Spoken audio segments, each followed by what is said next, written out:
দর্শক, পাকিস্তানের রাজনীতিতে এখন এক জটিল সমীকরণ।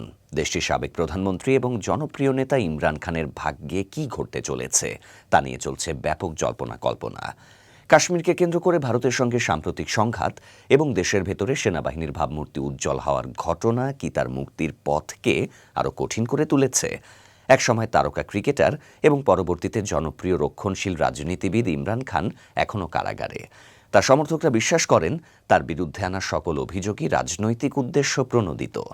গত জানুয়ারি থেকে ১৪ বছরে কারাদণ্ড দেয়া হয়। এর প্রতিক্রিয়ায় তিনি এবং তার দল পাকিস্তান তেহরিক ইনসাফ পিটিআই তৎকালীন সরকারের সঙ্গে আলোচনা বাতিল করেছেন। ২০২২ সালের এপ্রিলে পার্লামেন্টে অনাস্থা ভোটের মাধ্যমে ইমরান খানকে ক্ষমতাচ্যুত করা হয়। এরপর ২০২৩ সালের আগস্টে তাকে গ্রেপ্তার করা হয়। তার বিরুদ্ধে দুর্নীতি, ক্ষমতার অপব্যবহার এবং রাষ্ট্রের বিরুদ্ধে সহিংসতা উস্কে দেয়া সহ অসংখ্য মামলা চলমান।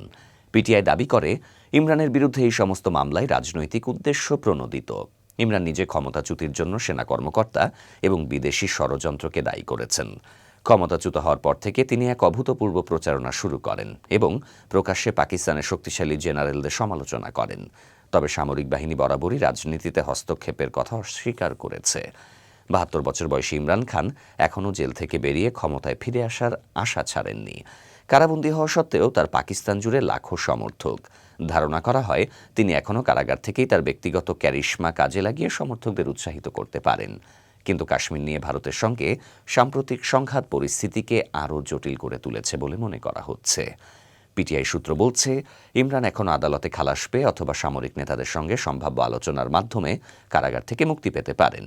পিটিআইয়ের জ্যেষ্ঠ কর্মকর্তা শেখ ওয়াকাস আকরাম মনে করেন, নিঃসন্দেহে ইমরান খানের ভবিষ্যৎ উজ্জ্বল এবং এটি পাকিস্তান ও এর ২৪ কোটি মানুষের ভবিষ্যতের সাথে জড়িত, যারা বারবার পাকিস্তানকে বহুমুখী সংকট থেকে বের করে আনার জন্য তার নেতৃত্বের ওপর তাদের অটল আস্থা ও বিশ্বাস প্রকাশ করেছেন। যদিও গত সপ্তাহে ইমরান খানের এক্স বা সাবেক টুইটার অ্যাকাউন্টে একটি পোস্টে বলা হয়েছে কোনো আলোচনার জন্য তার সঙ্গে যোগাযোগ করা হয়নি এবং আলোচনায় থাকা এই সংক্রান্ত নানা তথ্যকে সম্পূর্ণ মিথ্যা বলে উড়িয়ে দিয়েছেন তিনি।